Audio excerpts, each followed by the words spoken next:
Sir? Good, thank you very much. Good,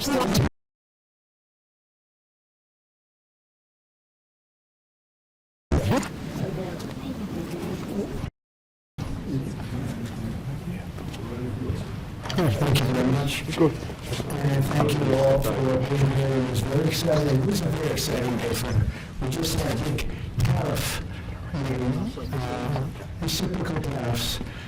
Should have been done 4 years ago, it wasn't, but it was, it was a big moment actually. It's going to be a real.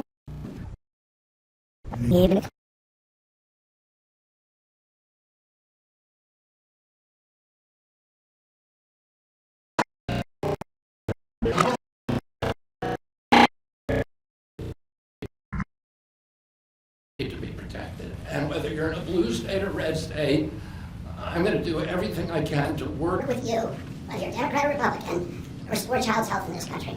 Great job. Great job. Thank you all very much.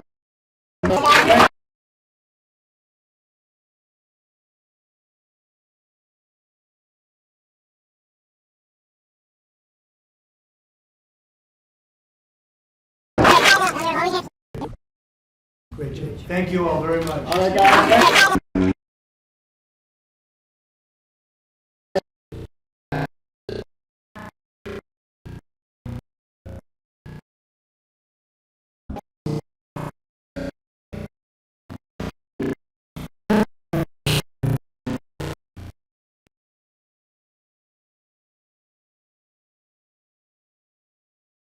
It's going to be. It's going to be a real honor for me to introduce Robert F. Kennedy Jr. to take the oath of office and officially become. 4 years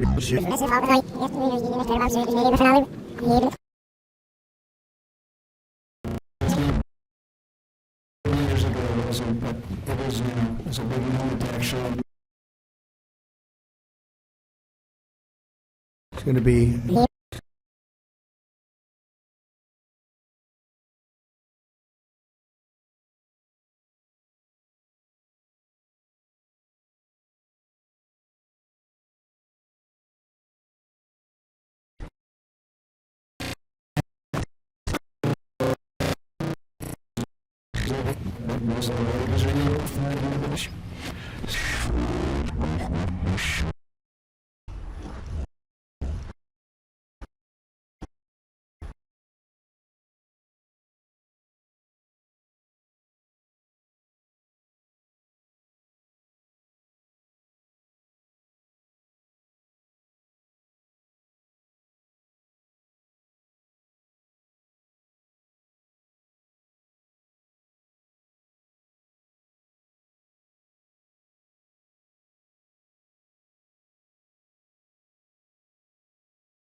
reciprocal tariffs.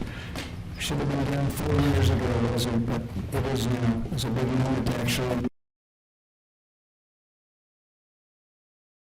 It's going to be a real honor for me to introduce Robert F. Kennedy Jr., take the oath of office and officially become our Secretary of Health and Human Services. Just as I promised last year, Bobby is going to lead a great national mission to make America healthy again, and he's going to do it. I think he's going to do things that will really make us very proud of this day. Like his father, Senator Robert F. Kennedy, and his uncle, President John F. Kennedy, Bobby has devoted much of his life to serving his fellow Americans in his campaign for president, and he was a very tough competitor. I did not like it at all. I said, let's get him on my side. But in his campaign for president in 2024, Bobby brought together a coalition of supporters across party lines, and he really worked very hard, and he had tremendous support, unbelievable support, and I think a lot of that support came my way when we decided to do a little merger, and it was really great, and it was very loyal, incredible people. They believe in him so strongly because he's a fierce advocate for the health of our children and for the values of free speech, democracy, and peace.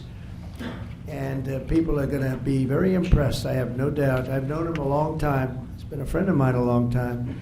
Perhaps most importantly, though, Bobby created a nationwide movement made up of millions and millions of mothers and fathers and young people and concerned citizens of every background who want to end and this horrible chronic disease crisis that exists in America. He's absolutely committed to getting dangerous chemicals out of our environment and out of our food supply and getting the American people the facts and the answers that we deserve. After years in which our public health system has squandered the trust of our citizens, and they really have. They don't trust us. They don't trust anybody, frankly. They've gone through hell. There's no better person to lead our campaign of historic reforms and restore faith in American health care. Bobby's going to do it. The United States spends more money in health than any other country on earth, but we're growing sicker every year. We're not as healthy as countries that spend just a fraction of what we spend, so there's something wrong. He's going to figure it out. In recent decades, we've seen staggering increases in cancer rates across all age demographics, including more than 40% increase in childhood cancer since 1975. Who can believe that? And an explosion in other chronic childhood illnesses. Not long ago, 1 in 10,000 people, children, had autism. Now it's 1 in 36. Think of that. 1 in 10,000. 1 in 10,000. Now it's 1 in 36. Who can believe that? There's something wrong. There's something wrong. And I think it's something that can be found out. In 2022, more than 40% of children had at least one chronic health condition, and today nearly 80% of young adults do not qualify for military service, in large part for health reasons. Think of that, 80%. Something is wrong, and that's why immediately after Bobby is sworn in, I will be signing an executive order establishing the President's Commission to make America healthy again. We have some great people on that commission. Chaired by our new secretary, this groundbreaking commission will be charged with investigating what is causing the decades-long increase in chronic illness, reporting its findings, and delivering an action plan to the American people. And it's going to be a plan that people are really waiting to hear. Bobby, I want to thank you. You've gone through a lot. It's taken great courage. You've been amazing, actually. I'd call him and say, you're going to be okay. And he said, I know, I really do. He's really been supported amazingly by Cheryl and his family. And it was very nasty group of people that were after him, but he was tougher and he was smarter than they are. And that's why he's here today. There are very few people that could have withstood the assault, but he was able to. So I just want to congratulate you, and we have a very special person here to swear you in, a man that I think has done just, I think he's just an amazing man. As you know, his name happens to be Gorsuch, and he's a member of the Supreme Court in extremely good standing. He's highly respected by everybody. And I didn't know, are you two friends or something? Or did this just happen to be the justice? Did this just happen to be the luck of the draw? What happened? I reached out to him. Did you reach out? Well, you reached out to a very good man. So please, if you would, thank you very much.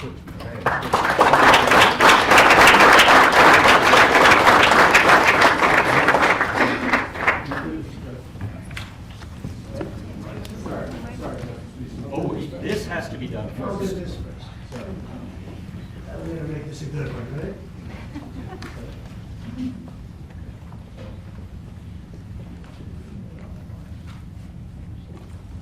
Okay, it's good so far.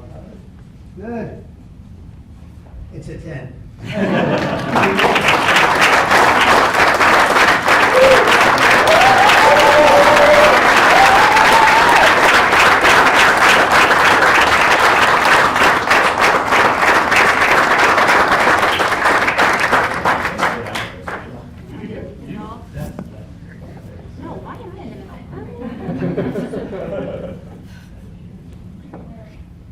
Go in there, get the kids in there. Go in there. Get the kids in there.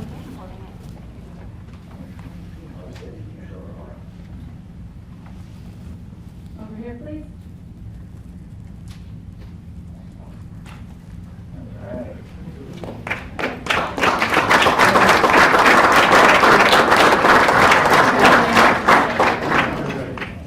Really happy. Would all the family like to join? Yeah, sure. All right. Please place your left hand on the Bible and raise your right. Repeat after me.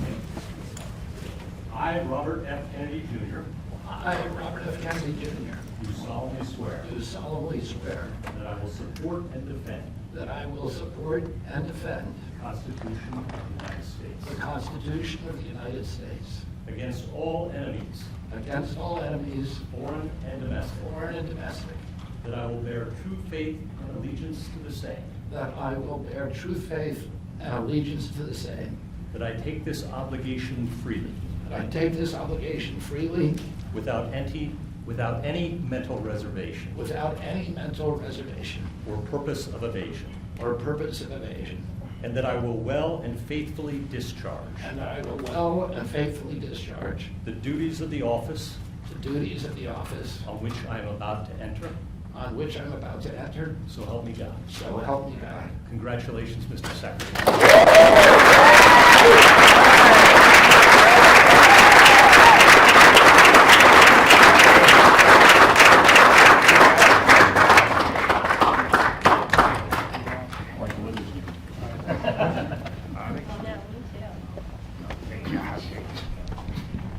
I want to begin by thanking President Trump for giving me this extraordinary opportunity. And I want to introduce my family and thank them for being here.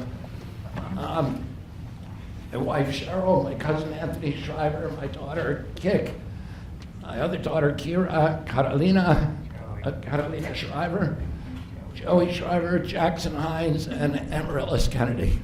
All right. And I want to thank all of you for your support and throughout this whole 2.5-year journey. My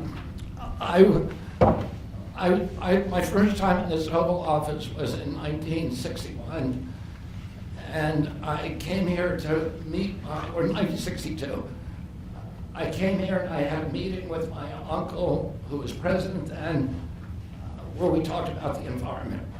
He was involved deeply, as we all know, in restoring physical fitness to this country.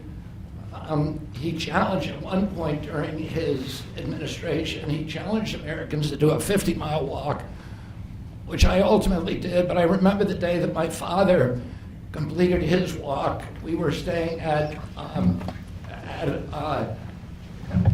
at Camp David, and my father came in after 18 hours walking on the C&O towpath and with his feet bleeding and blisters on them.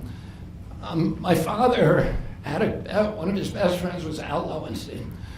And Al Lowenstein ultimately was a congressman from New York who was assassinated himself in 1980. But Al Lowenstein had started the Dump Johnson movement to get rid of President Johnson and end the Vietnam War. And at the time that he started it, people just thought it was a fool's errand. And ultimately, he asked my father to run for president against Johnson. My father wouldn't do it at that time, and he asked Gene McCarthy. McCarthy did it, and he joined that campaign. And my father ultimately ran, and Johnson then dropped out. So Al Lowenstein succeeded. And although Al Lowenstein was on the other side now, running against my father with Gene McCarthy, my father wrote him a note, a quote from Emerson, where he said, if a single man plant himself firmly on his own ideal and there abide, the whole wide world will come around to him. For 20 years, I've gotten up every morning on my knees and prayed that God would put me in a position where I can end the childhood chronic disease epidemic in this country. On August 23rd of last year, God sent me President Trump. All right. And he gave me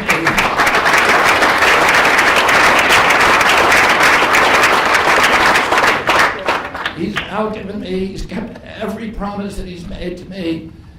He's kept his word in every account and gone way beyond it. I'm so grateful to you, Mr. President. A lot of people told me that I couldn't trust President Trump, that I better get it in writing. And we did a handshake, and everything that he told me he was going to do, he has done. Right. And I'm so grateful to him, and I've told you before, I genuinely believe that you are a pivotal historical figure, and you are going to transform this country at a time when we see all of the indicia of democracy now in tatters in our country. We see the rise of the military-industrial complex, the rise of totalitarianism, these attacks on our Constitution, and this breathtaking epidemic that is disabling our people. President Trump has promised to restore the American dream in this country. A healthy person has 1,000 dreams. A sick person only has one. 60% of our population has only one dream, that they get better. President Trump has promised that he's going to restore America's strength. But we can't be a strong nation if we have a weak citizenry. If people are sick, 60% of our people are sick, 77%, as President Trump mentioned, of our children cannot qualify for military service. And we need a man on a white horse now. We need somebody who is willing to come in and has the spine and the guts and the strength to challenge orthodoxies, to stand in the way of vested interests, and to break institutions that have turned against our democracy. President Trump has shown again and again that he is that hero. And most recently, I greatly appreciate, and I called you the day that you announced the termination of USAID. My uncle started USAID in 1961 for humanitarian purposes, to put our country on the side of the poor.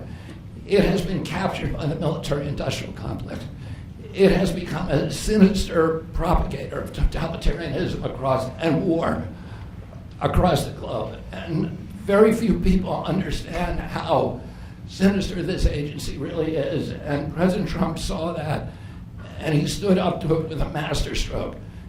And we want to do the same thing with the institutions that are stealing the health of our children.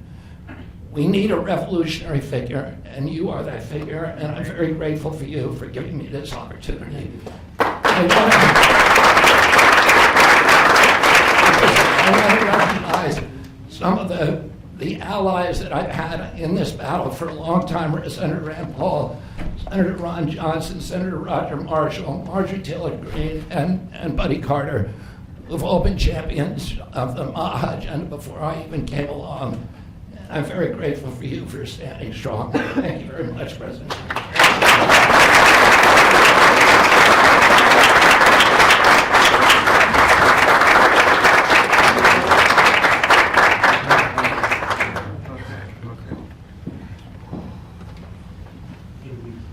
Mr. Secretary, I'd like to ask, what plans do you have immediately at HHS now that you're sworn in, sir? He's going to be running it. He's going to do a great job. What would you like to That's see my to do plan. first? We're going to find out a lot of secrets that have been may be kept from us, but he's going to come up with some solutions to some big problems, self problems. I think he's going to go down in the record books. I really have confidence. This group has great, even Rand has confidence.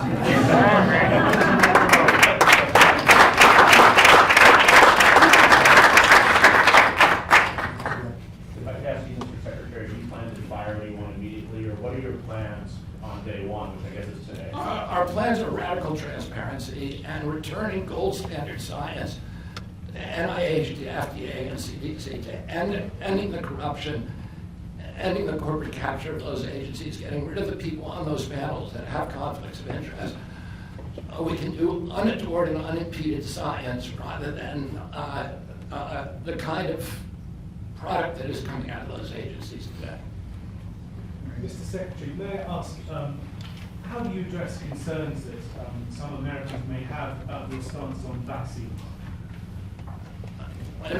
When people actually hear what I think about vaccines, which is common sense, which is vaccines should be tested, they should be safe, everybody should have informed consent, people are reacting because they hear things about me that aren't true. They hear characterizations of things that I've said that are simply not true. And they hear what I have to say actually about vaccines. Everybody supports it. Mr. Kennedy, Kara Kashinova from Lindell TV. What's your message to Democrats in the Senate that fought so hard to keep you from taking this position? And congratulations, by the way. President Trump has promised to be the president for all Americans, and he has said to me that he understands that there's no such thing as Republican children or Democratic children. All of our children need to be protected, and whether you're in a blue state or red state, I'm going to do everything I can to work with you, whether you're Democrat or Republican, to restore child's health in this country. Mr. Secretary. Great job. Great job. Thank you all very much. All right, guys, thanks, guys. Let's go, guys.